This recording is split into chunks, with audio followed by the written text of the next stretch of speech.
Okay, so BHVR has recently sent out a new PTB update coming within the next week, and this video is going to go into detail about it.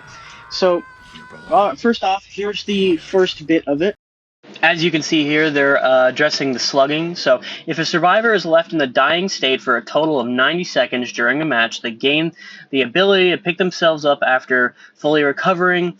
They gradually increase crawling speed, who are left in the dying state, and the ability to passively recover while crawling, along with just being able to pick themselves up.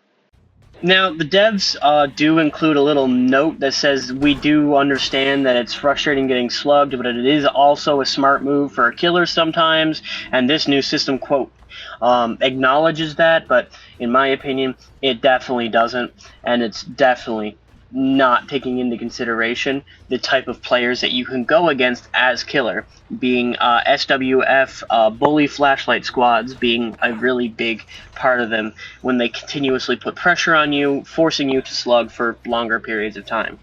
Now, this one here is the one where I have the biggest problem with this new update. When a survivor is hooked, their hook status is hidden from the killer. When they're unhooked, there is no notification and their hook status isn't revealed immediately. This is disabled once all generators are hooked. Unhooked survivors gain the following effect for a limited time: haste, endurance, elusiveness, no collisions with other players, both killer and survivor, immunity to killer instincts, and can see the aura of the killer when they're nearby.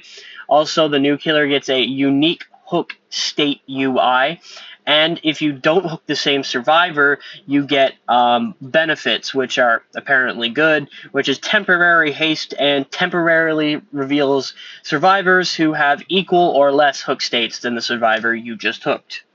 I hear you asking, why do I have a problem with this? This sounds like a great way to deter tunneling. Well, it's this part right here. It says here, if a survivor dies before 6 hook states of also, you need to get 6 hook states on other survivors without tunneling or going after the same survivor repeatedly.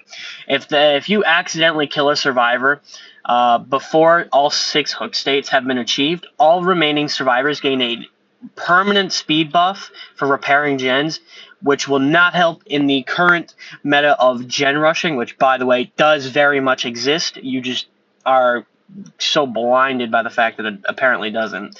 And if the last survivor that was hooked is sacrificed, generators can no longer be blocked or regressed, meaning regression builds and blocking builds are completely useless now if this does make it out of the PTB.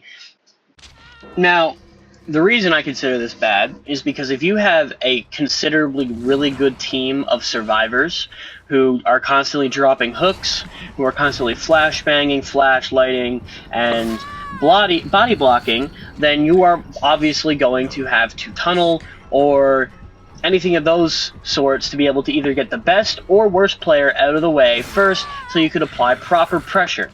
That is how you deal with those kind of squads. But with this update, it doesn't allow you to do that and actively punishes you in one of the worst way possible as a killer. It removes your ability to put gen pressure down, which makes being a killer an Olympic level task.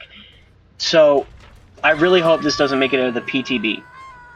So the elusive status effect is added into the game that effectively silences the grunts of pain, suppresses survivor aura, pools of blood, and scratch marks, which means it's practically impossible to track a survivor that was just unhooked.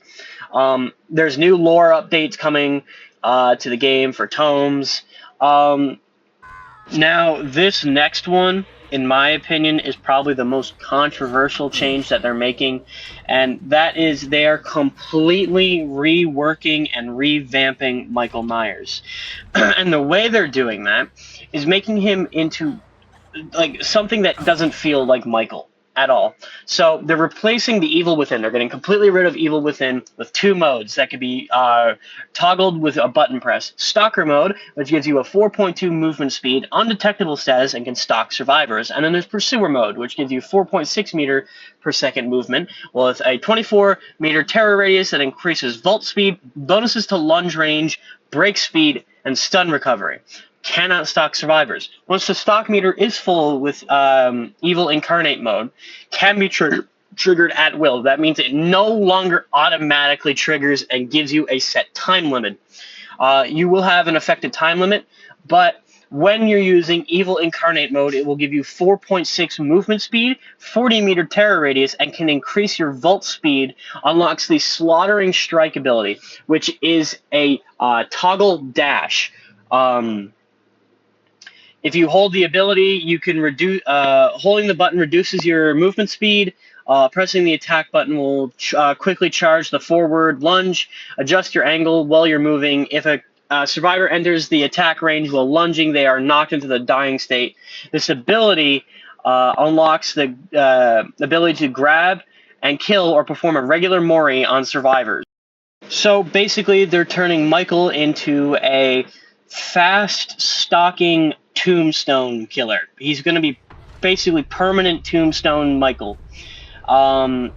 Which I don't know if I really like it or all that much. I enjoy how Michael is now, and I feel like it's more of not really Mikey anymore. I feel like it's more of Jason Voorhees flavored Michael Myers now with his lunge attack, because Michael is supposed to stalk, be slow and creepy, but now it feels like he's more of a hack and slash killer that moves really fast.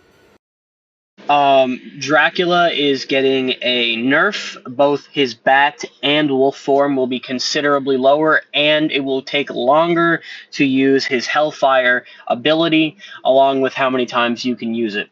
The clown and the unknown are sort of getting a nerf. The clown's getting a nerf. The unknown is getting a balancing tweak, along with just the ghouls getting nerfed, and Oni is actually getting buffed. When Oni hooks a survivor, he gets more blood orbs that's dropped. So that's the overall, all of the update altogether. And in my opinion, this update is a very hit or miss. I feel like a lot of people are going to complain. Personally, I'm not a big fan of the new hooking and tunneling countermeasures. They're not done right. In my opinion, they could be changed a lot better. And if you really want to get rid of tunneling and slugging, this is not the way to do it. And personally, I don't think this is the best update, but the nerfs are really good for certain characters, as some of these characters are really overpowered and definitely deserve the nerfs that they're getting. So the nerfs are good. The changes to slugging and tunneling, not so much, and I don't think they should be implemented into the game. But that's just my personal opinion. What do y'all think?